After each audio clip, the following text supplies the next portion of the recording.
La présence de Dieu. La Bible nous dit dans Psaume 16, verset 11,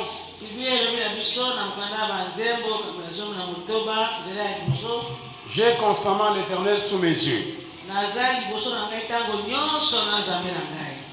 Donc, le psalmiste dit, il a constamment l'Éternel sous ses yeux.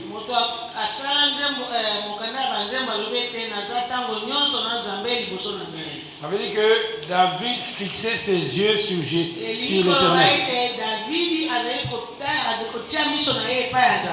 Quand David priait, il fixait ses yeux sur l'Éternel. Il n'était pas distrait. Souvent on vous demande de fermer les yeux, de regarder le Seigneur. Même si tu ne le vois pas avec les yeux physiques, tu peux t'imaginer comment est-ce qu'il est. Bien vous demander à l'Esprit Saint de vous donner une image de Jésus qui est facile pour toi pour te concentrer. David a dit, j'ai constamment l'Éternel sous mes yeux. Voir quelqu'un qui va prier, il n'est pas distrait. Il a l'Éternel sous ses yeux. Alors toi aussi on te demande aujourd'hui, quand on fait la louange, l'adoration,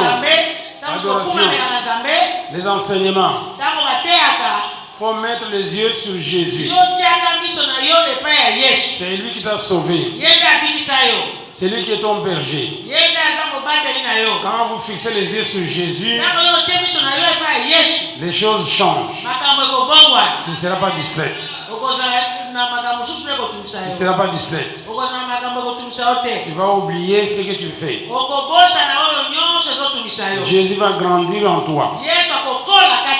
Si aujourd'hui vous avez un problème qui te tracasse, en réalité, vous avez mis l'accent sur le problème et non sur Jésus.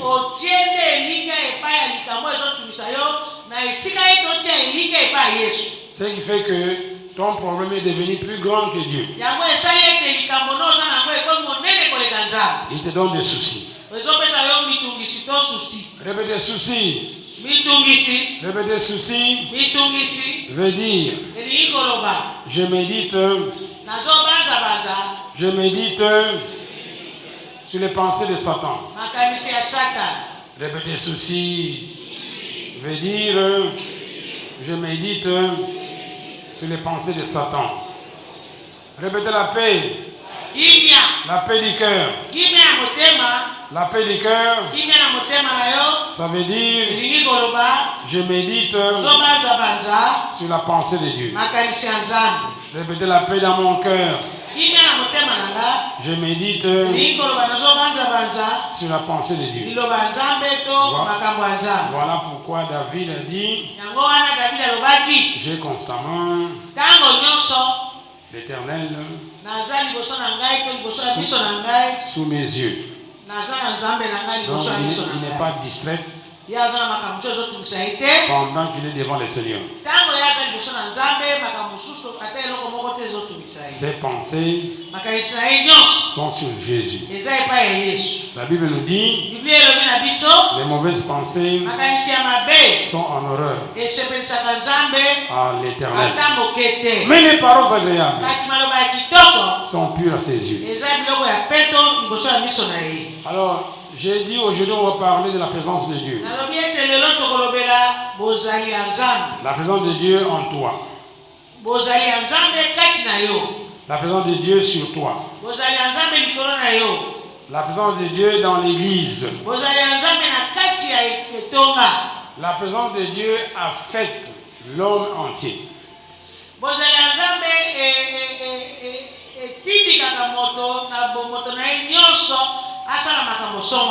Donc la présence de Dieu va agir sur ton esprit, sur ton âme, sur ton corps. Je reprends encore la présence de Dieu. Va agir sur ton esprit, sur ton âme, sur ton corps. C'est ce que la Bible dit dans Somme 16,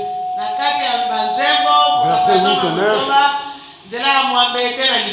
Il est dit, mon esprit est dans l'allégresse. Allégresse, c'est une joie très vive.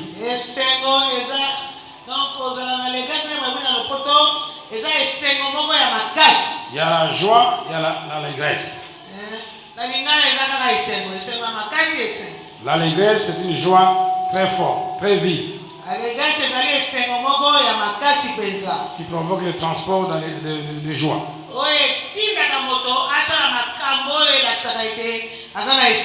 Donc la Bible dit, la présence de Dieu affecte mon esprit.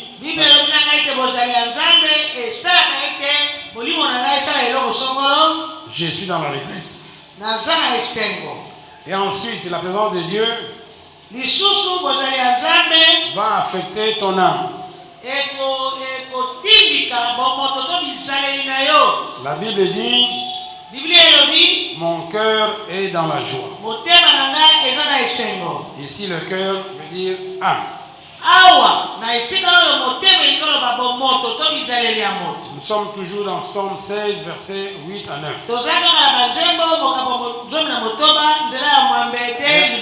Et en fin de compte, la présence de Dieu va affecter mon corps physique.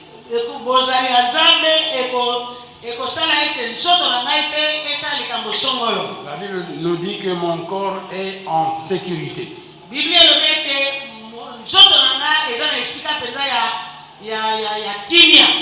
Mon corps repose dans la sécurité. Mon corps repose en sécurité. Pourquoi? Déjà, mon esprit est dans l'allégresse. Et mon âme est dans la joie. Donc le corps n'a plus de choix. Il doit se reposer en sécurité. Alléluia. Amen. Les soucis sont dans ton cœur. Dans ton âme. La Bible dit que mon âme est dans la joie. Est-ce qu'on peut avoir la joie dans son âme pendant qu'on a des soucis? Donc si on a la joie dans le cœur, ça veut dire qu'il n'y a pas de soucis. N'est-ce pas? Alors aujourd'hui, nous allons apprendre comment détecter si la présence de Dieu est sur moi ou pas.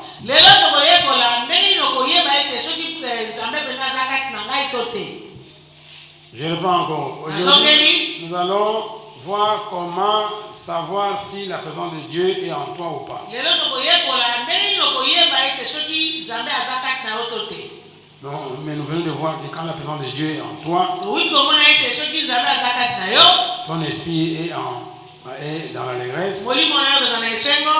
Si la présence de Dieu est en toi, ton âme est dans la joie. Si la présence de Dieu est en toi, ton corps repose en sécurité. Et pendant que tu es assis là-bas, est-ce que ton corps est en sécurité?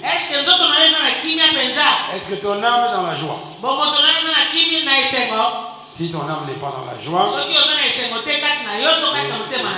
ton corps ne repose pas en sécurité, ça sont des indications qui montrent que la présence de Dieu n'est pas en toi. Alléluia. Est-ce que c'est compliqué? Dès que la présence de Dieu sera en toi, voilà ce qui va arriver.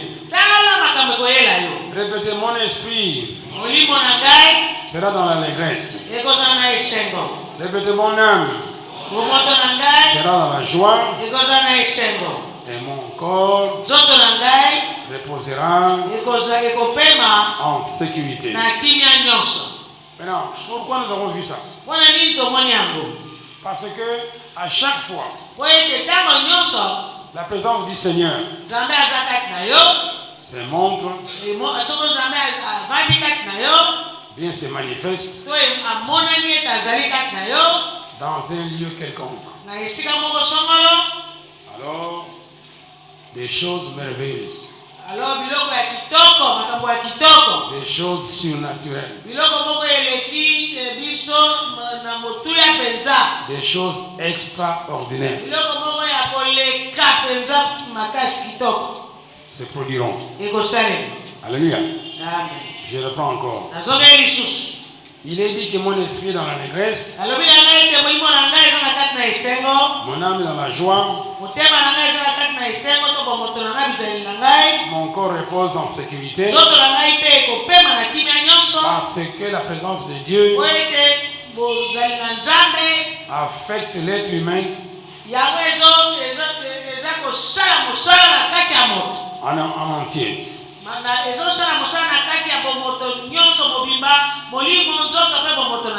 Alors, chaque fois que la présence du Seigneur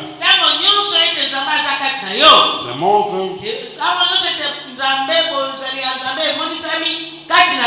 se manifeste dans un lieu, comme ici à l'église Lifeline, il y a des choses extraordinaires, surnaturelles, des choses miraculeuses qui vont se produire. Répétez, premièrement. Quoi? Hein? Premièrement, répétez, premièrement. Les démons vont fuir. Répétez, deuxièmement. Les maladies vont fuir. Troisièmement, il y aura des guérisons. Les boiteux vont marcher. Les aveugles, les muets, les sourds et les morts. C'est ça que produit la présence de Dieu dans un lieu. Est-ce que là nous fait la présence de Dieu dans cette église ici? Est-ce que là nous fait la présence de Dieu dans cette église ici? Alors, quand la présence de Dieu sera ici, si nous le croyons, les démons vont fuir. Les malades vont fuir. Est-ce que vous avez compris? La présence de Dieu ne peut pas rester avec les malades, ni les démons.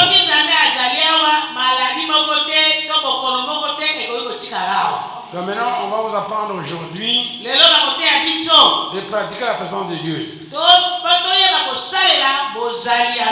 Toi-même, tu dois provoquer cette présence.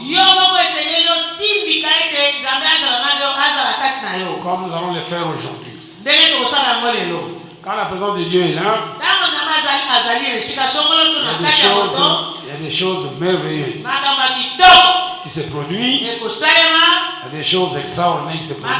Il y a des choses miraculeuses qui se produisent. Parce que la présence de Dieu est là. Maintenant, je vous pose la question. Vous voulez qu'on vous délivre chaque fois des démons? Bien vous voulez pratiquer la présence de Dieu?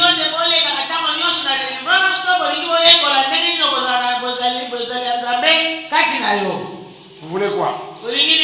Qu'on vous délivre chaque fois des démons? Bien vous voulez pratiquer la présence de Dieu? Quand la présence de Dieu remplit ton âme,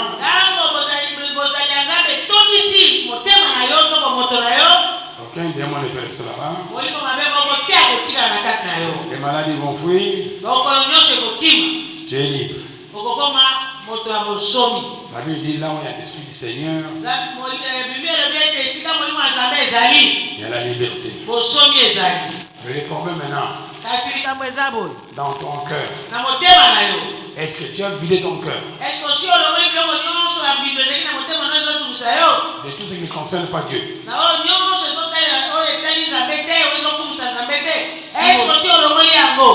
Si vous videz votre cœur aujourd'hui, vous allez permettre à l'Esprit Saint de prendre la dominion sur ton âme. Les poches où se trouvaient les choses de Satan,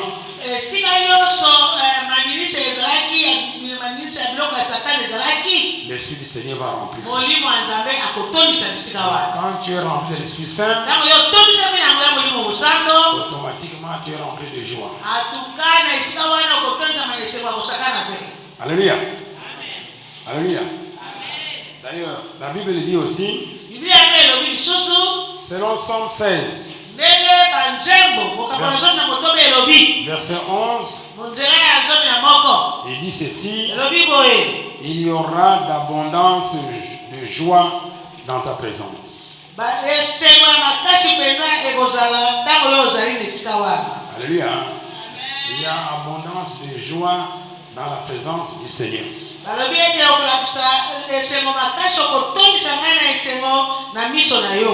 Vous voyez que la joie est liée à la présence du Seigneur.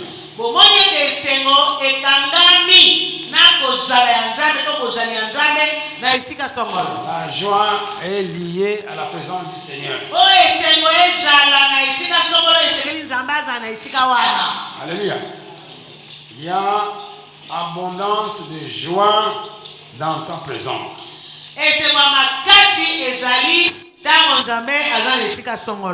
Donc maintenant, pendant la louange et l'adoration,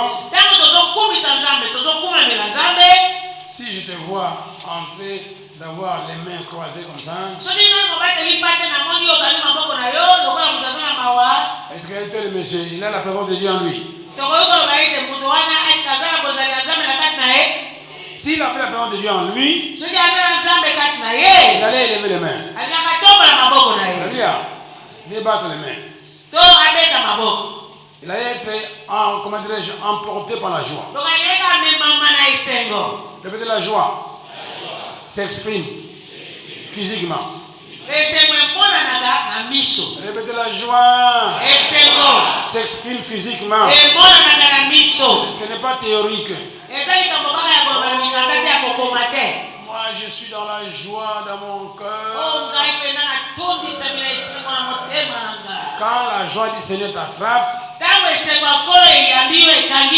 tu vas faire la folie. Il y a des gens qui courent. Il y a des gens qui rigolent. Il y a des gens qui tombent par terre. Il y a des gens qui sautent. Il y a des gens qui dansent. C'est la joie du Seigneur qui les fait danser. C'est la joie du Seigneur qui les fait sauter. Ça ne lui coûte absolument rien. C'est la présence de Dieu en lui qui le fait. Aujourd'hui ici, toi aussi tu vas exprimer la présence de Dieu. Par la joie. On va te voir pendant la louange adoration, en train de sauter, en train de frapper les mains, en train de danser, en train de courir, de faire la folie pour votre Dieu, parce que la présence du Seigneur est ici. Alléluia. La présence du Seigneur donne la joie. Alors la joie s'exprime dans le corps physique. Alléluia. Les jours du mariage, les gens qui vont au mariage, souvent ils ont plus de joie que les mariés. C'est facile de voir ça. Après avoir mangé, ils occupent les pistes. en train de danser, plus que les mariés. Ah, libala. Pourquoi il est dans la joie? Ça, c'est une joie éphémère. Après le mariage, la joie est partie. Mais la joie du Seigneur, la Bible dit, personne ne te ravira ta joie. Alléluia. Alors quand tu as la joie du Seigneur, tu ne souffres pas. Tu peux sauter, tu peux crier, tu peux courir. Ça ne te coûte absolument rien. Alors il y a des gens qui sont ici. On les appelle les dignitaires. Répétez, les dignitaires. Et quand ils arrivent à l'église, ils sont sanctifiés. On dit louer le Seigneur, il est là. Élevez les mains. Oh, quand même, Dieu est partout. Pourquoi laissez-moi que j'élève les mains, même comme ça, il est là. Il ne faut pas raisonner, la Bible dit élever les mains. Alléluia. Tu obéis à la Bible, tu verras aussi. Alors il est là, il chante avec un ton glorifiant sa dignité. Ouvrez la bouche et chantez. Ah, mais Dieu n'est pas sourd.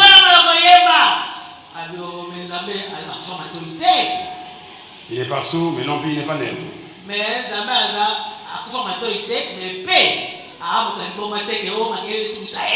Il faut seulement obéir aux instructions. Alléluia. Et vous verrez les résultats.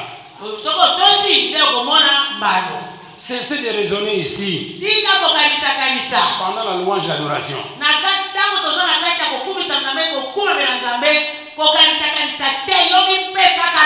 Tu penses à quoi? Si on dit agenouille-toi, tu t'agenouilles. Si on dit élever la voix, tu élèves la voix. Alléluia. Il ne faut pas venir ici en train de raisonner ce qu'il va faire. Alléluia. Donc nous voyons que la joie est une indication de la présence de Dieu. Donc la présence de Dieu, on ne le voit pas avec les yeux physiques.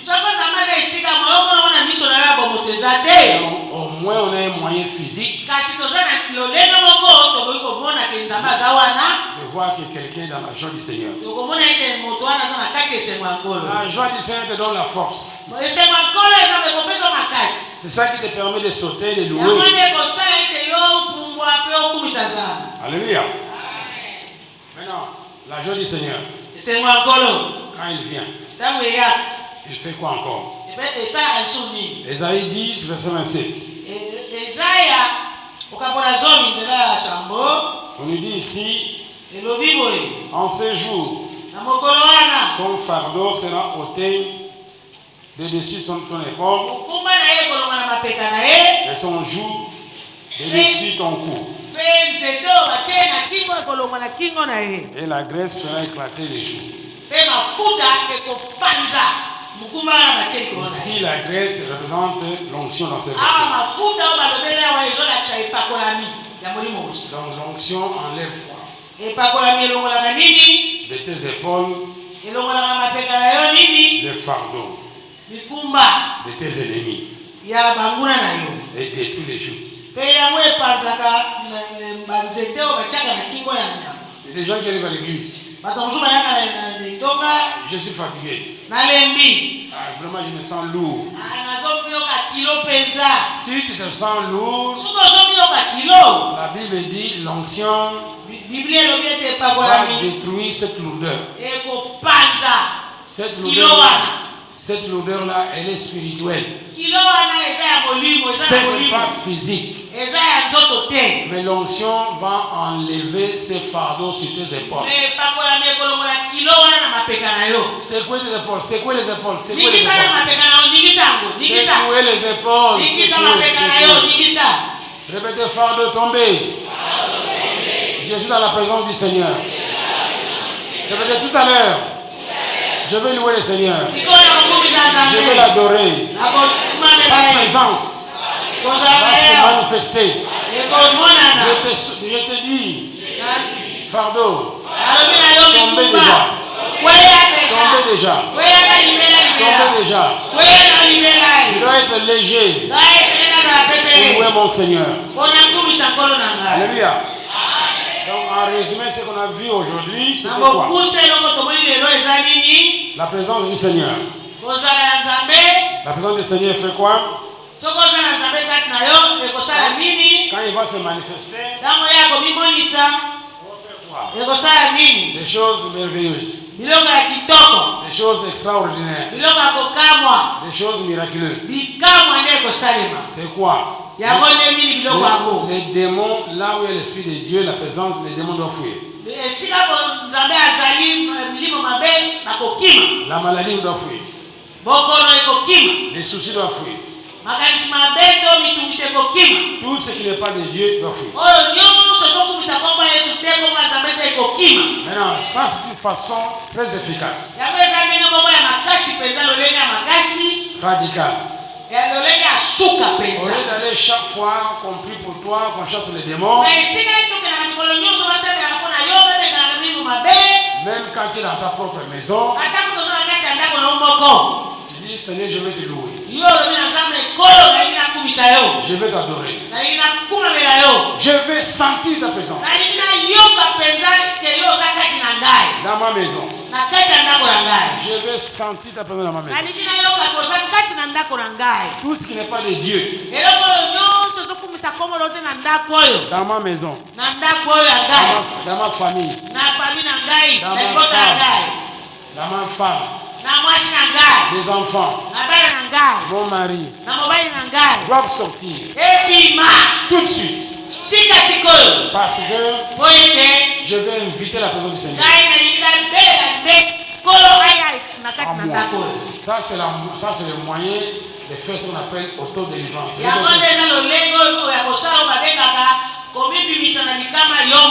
Répétez autodélivrance. Autodélivrance. Répétez, je sais chanter. Je peux louer. Je peux confesser la parole de Dieu. Alors je demande à l'Esprit Saint. Je demande au Dieu l'Esprit Saint de me remplir de sa présence. Maintenant. Alors quand tu le fais avec un cœur ouvert, l'Esprit Saint va répondre à ta prière. Il va te remplir de sa présence. Comme on avait expliqué la fois passée, quand tu es rempli, ton corps repose en sécurité. L'onction là te protège. Et si vous continuez encore à adorer, à louer, répétez le surplus va déborder. C'est pour faire le travail de Dieu. Est-ce qu'on a compris? Est-ce qu'on a compris? Qui veut vraiment être rempli de la présence du Seigneur? Pourquoi nous voulons être remplis de la présence du Seigneur? Pourquoi? Pour un plaisir. Pourquoi? Pourquoi? Quand la présence du Seigneur est là dans un lieu quelconque, répétez des choses merveilleuses, des choses miraculeuses, des choses extraordinaires qui se produisent dans ces lieux. Même les démons fuient, les maladies fuient, les soucis fuient, et puis je me sens léger. Répétez, les jougs sera détruit et les fardeaux sur mes épaules sera ôté. Voilà pourquoi tu te sens léger. Voilà pourquoi tu te sens libre. Est-ce qu'aujourd'hui tu veux te sentir libre? Est-ce que tu veux te sentir libre aujourd'hui? Maintenant, qui va le faire? C'est le pasteur. Qui va le faire? Comment tu vas faire? Comment tu vas faire? Hein? En confessant la parole de Dieu, en louant Dieu, en adorant Dieu. Alléluia. Et puis vous allez voir que même le sommeil va partir. Le sommeil aussi n'est-il pas un fardeau sur les épaules? Est-ce que vous êtes sincère? Vous voulez être libre aujourd'hui? Mais qui va te libérer? Ah, ici on a dit moi-même. Là-bas on ne sait pas. Qui va te libérer? C'est le pasteur. Tu dois apprendre à te libérer toi-même. Dieu aime tout le monde. Alléluia. Dieu est en toi. C'est l'avantage du Nouveau Testament.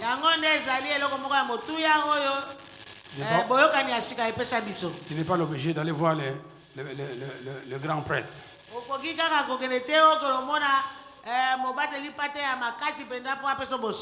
Avec sa parole, tu peux expérimenter la liberté.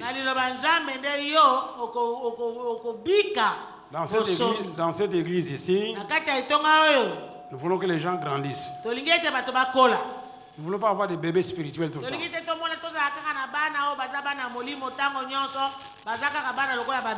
Un petit problème, tu commences à te secouer. Oh, on a dit ceci sur moi. On a fait ceci sur moi. En tout cas, moi je vois, je ne vais plus aller à l'église. Parce que les gens me tourmentent. Ah, ils ne m'aiment pas. Ça, c'est le langage d'un bébé spirituel.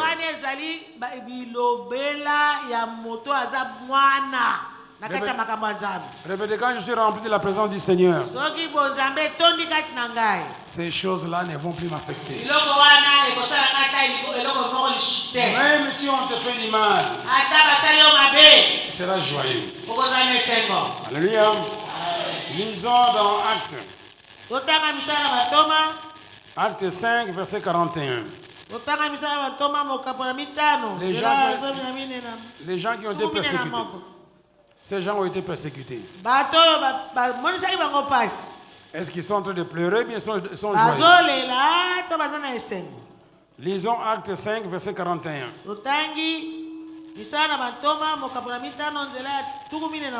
La Bible dit, les apôtres se retirèrent de devant le Sanhédrin.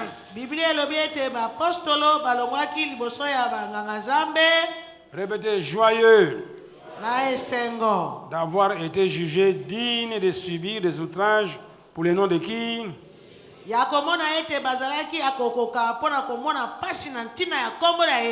Mais cette joie-là provient d'où? Ça provient d'où? Parce qu'ils étaient remplis de la présence du Seigneur. Ils sont fiers d'avoir souffert pour Jésus. Alléluia. Alors quand on est rempli de l'Esprit Saint, on a toujours la joie. Quand on est rempli de l'Esprit Saint, on a toujours la joie. Parce que c'est l'Esprit Saint qui donne la joie. Vérifions ça dans Acte 13, 52. Au moins vous avez des références maintenant que l'Esprit Saint, quand il vient sur toi, quand tu es rempli de sa présence, il te donne la joie.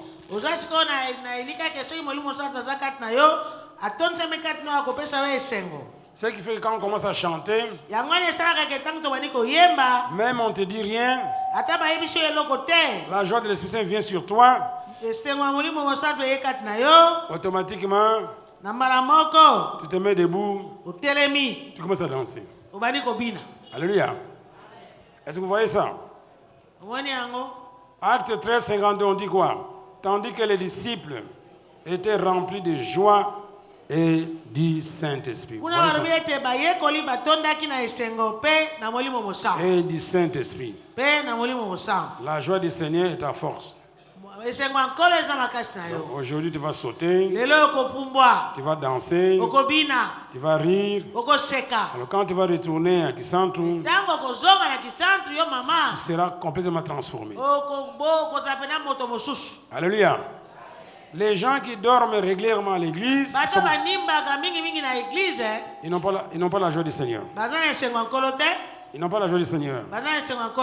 Parce que c'est contradictoire. Quand tu as la joie du Seigneur, tu vas sauter, tu vas rire, tu vas courir, tu vas danser. Mais quand tu dors, ça, là tu as la joie du monde. Ou bien ce sont les soucis qui te font dormir. Répétez la présence du Seigneur. La présence du Seigneur. Quand elle se manifeste, les démons fuient, les maladies fuient, même le sommeil fuit. Même le sommeil fuit. Répétez, je veux pratiquer la présence du Seigneur. Ainsi je ne veux plus nimber dans l'église. Alléluia. Je veux pratiquer la présence du Seigneur. Ainsi je ne veux plus somnoler à l'église. Mais c'est pas possible, tu es devant Dieu, tu es en train de dormir. Impoli. Quelqu'un qui est devant le Seigneur, il est en train de dormir. Répétez, quelqu'un devant le Seigneur, il est en train de dormir. La Bible dit que Dieu ne dort pas, ne somnole pas. C'est pas ça que la Bible dit. Répétez, je suis devant le Seigneur. Je somnole. Je dors. Mais la Bible dit, la personne devant qui tu te trouves, il ne somnole pas, il ne dort pas. Alors ma question, toi, tu es devant la présence de qui? Réponse. Tu es devant la présence de qui? Mais répondez. Hein? Bon, ça vous avez compris, c'était Satan. Donc les dormeurs à l'église, lui il est devant la présence de Satan. La Bible dit Dieu ne dort, ni ne somnole. Est-ce que c'est dans la Bible? Hein? 100 quoi? 127? 121? Hein? Alors quand tu fais à l'église, tu lèves les mains. Répétez, je suis à l'église devant un grand Dieu qui ne dort ni ne somnole. Répétez, moi, son enfant. La Bible me dit d'être imitateur de Dieu. Répétez, j'imite Dieu. Comme il ne dort pas, moi aussi, je ne dors pas. Anita, il imite Satan. Répétez, j'imite Dieu. Comme il ne dort pas, moi aussi je ne dors pas. Comme il ne somnole pas, moi aussi je ne somnole pas. Alléluia. Bon, on se met debout maintenant, on passe à la